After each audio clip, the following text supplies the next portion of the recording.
everyone, my name is Yasmin and I'm one of your Wally leaders here at Mount Gravatt and Nathan campuses, and I'm coming to you with a video on overcoming and avoiding burnout. So burnout's that feeling when we start to feel overwhelmed, exhausted and just demotivated after a long period of particularly studying.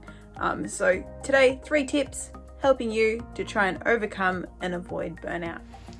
Alrighty guys, so tip number 1 is going to be to find your why. So why are you at university?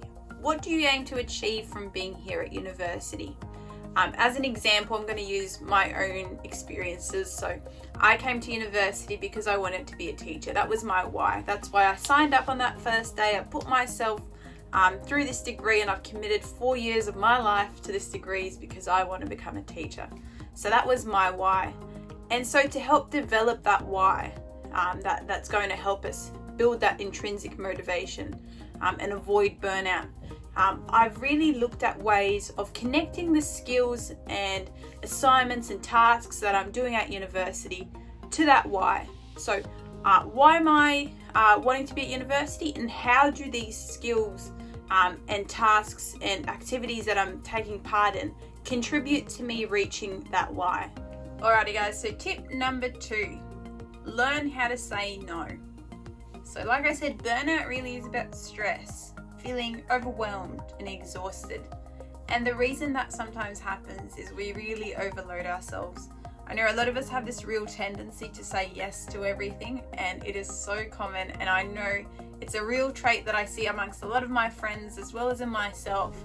And that is that feeling that we always have to say yes. So someone asks us to go somewhere on a certain day, yes, I'll come along with you. Someone asks you for your help. Whether you're exhausted and you're overwhelmed or not, you still feel a tendency and a real need to say yes. And often it comes from a really good place. So we like to show initiative, or we like to show people our enthusiasm. But there has to be a point in time where we recognize that I actually can't take any more on. And if I do take any more on, I'm actually putting myself at risk of burnout. Alrighty guys, final tip. So tip number 3 is work a little every day.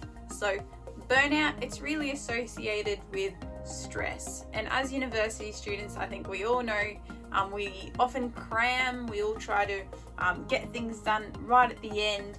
And it's actually a practice that can contribute to burnout and can really affect your health negatively. So really thinking about your time management. You've got an assignment due in 2 weeks' time. How can you achieve a little every day as opposed to trying to achieve a lot at the end? So careful planning, trying to break things up, chunking things and segmenting things can really contribute to you avoiding those feelings of burnout. Alrighty guys, I just wanted to finish off by saying all these things that we've talked about today are not just applicable in a university setting. And although I focused on a university setting, we can still think about those 3 tips in all aspects of our life. So just recapping, the first one was finding out our why. So what drives us? What keeps us motivated? And really trying to link everything that we do back to that motivation and what it is that drives us. Second of all, we were thinking about being able to recognize when in fact we can't take on any more tasks, and developing that ability to say no and not see it as a testament to your own lack of talent or enthusiasm, but instead a prioritization of your own health.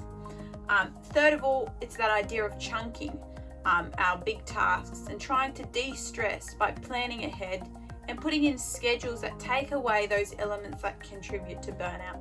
So taking on those 3 tips, I just wanted to leave you with this idea that burnout is not necessary.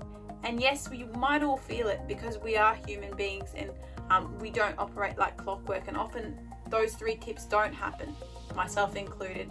But we can all try and contribute to our own health by making a positive approach and positive steps towards implementing those little changes that make big impacts in our lives. Take care everyone, see you next week.